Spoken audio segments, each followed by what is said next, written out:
The Intel Core Ultra 5 250K Plus currently is, in my opinion, the best CPU you can buy in the market, coming in at just $199. So here is a PC build based around it, which you guys can replicate and which covers all the different sides of this little i5, because this can either be a powerful overclocked machine or a very good budget build where you can really save money but still get very good performance for gaming and productivity. So without further ado, let's get into it. Now, welcome back at ImWateringPSUs, and as you guys know, we really like value and budget builds around here. However, today we are starting a little bit higher because someone may argue that since this Core Ultra 5 exists, and we refer to it as i5 for the rest of the video because I hate Intel's naming scheme, and this video is not sponsored by Intel, by the way. I don't think they like me very much. But anyways, this CPU is so good, it literally kind of made disappear the difference between low, mid,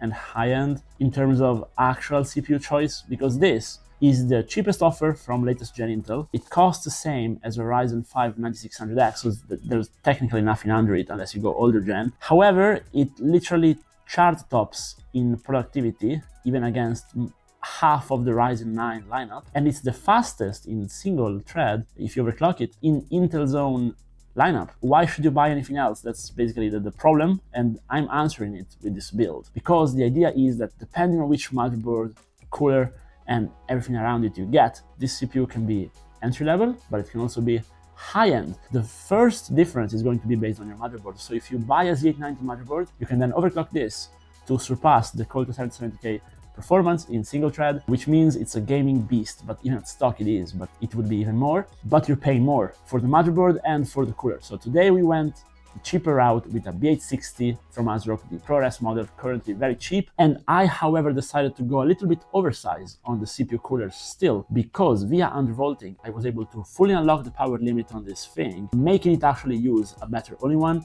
and still boosting it in performance by quite a bit, even on a locked motherboard. Any B860 will do. So just buy the cheapest one you could find, and then just buy some decent RAM for it. I find Kingston still has some DDR5 in stock. Kingston Fury Beast is what I'm getting currently. It's a single stick, but Intel on DDR5 doesn't really suffer too much if you go single stick. You can always add another 16 GB in the future. I then bought whatever crucial SSD I could buy for cheap, but I recommend the Kingston MV3.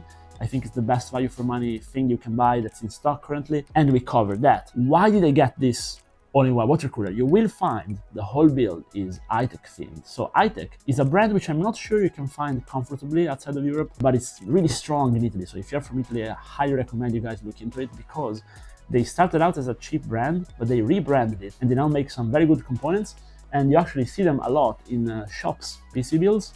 Little insider tip, because they sell directly to shops and they give them very good pricing. So if you are gonna get someone to build your PC and you're not building it yourself, those are also some very good choices in terms of which case all-in-one and power supply to get. Now, I did go a little bit overkill on the power supply. Someone may argue even on the cooler, but I like my PC to be quiet and to also run at full power. So again, this iTek Thermora 50B I think was a great choice because it has a very nice screen where you can put, anime girls on. And no, I'm not saying that's the reason I got it, but and they also have a very good software, because we've reviewed a lot of LCD all-in-ones lately, but first of all, very few are removable, especially not on the low end, and very few are adjustable. This thing you can tilt, and you can also just change from vertical to horizontal, which makes it a lot more versatile. Also, it has a simple USB-C controller, so you could even put it outside the case if you want. They even give you an extra external USB connector to plug just in the back of your motherboard, which is great. You can also have it on your desk, and it's fully customizable via their software, which works great, has some cool presets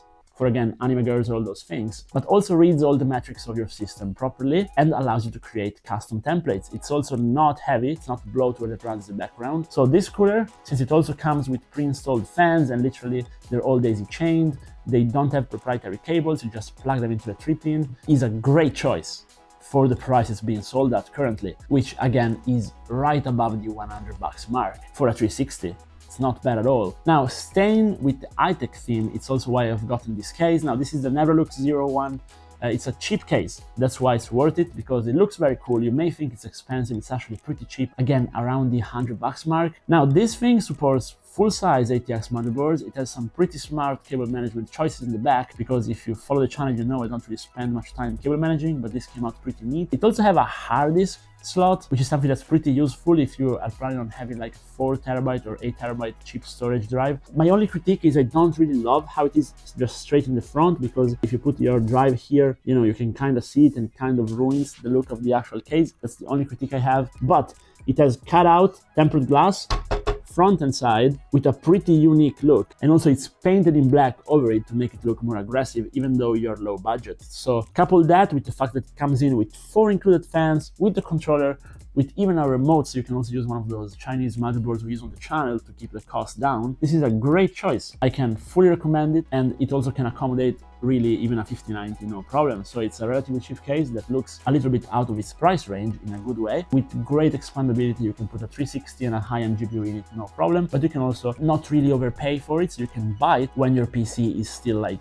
mid to entry level, and then upgrade it later, which is kind of the theme with this call to 5 to 50K, which is why it goes along so well. Now, I did go a little bit overkill on my power supply. I'm not gonna lie, I've got this GBI 850 from iTek. It's fully modular, it has sleeved cables, pre-sleeved, even though with no comms, and it's a very good PSU. iTek started out making not the best PSUs, but lately they have fully changed. They're now very good, especially on the mid to high end. They use a completely different platform, and they also come in a pretty decent box. Like, the unboxing experience makes you feel like it's an actual good brand. But the reason I went overkill on it is, again, for this whole upgradability thing. So this way, you can literally just take off the GPU, which is where we saved money, because this is a budget build, and we got an RTX 5060 Ti 8 GB, because 6 GB ones are too expensive, out of stock. And this way we keep the cost down. This is something that's going to be shown in a shop, so then if the customer wants a better GPU, we can just drop in, change the GPU, and it's very easy. So it's a starting level PC build, if it makes sense, with a PSU capable of hosting 5070 Ti, 5080, 9070 XT, absolutely no problem. So the whole PC is ready for it.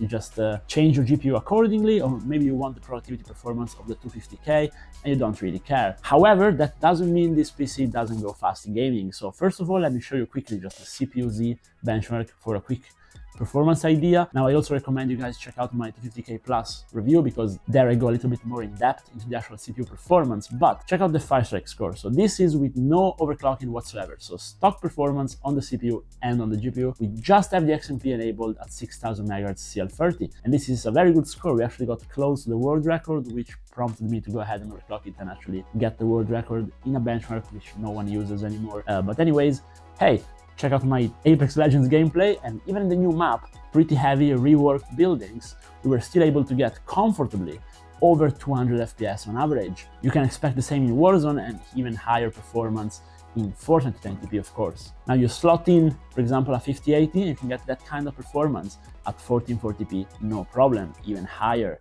CPU is not going to bottleneck you.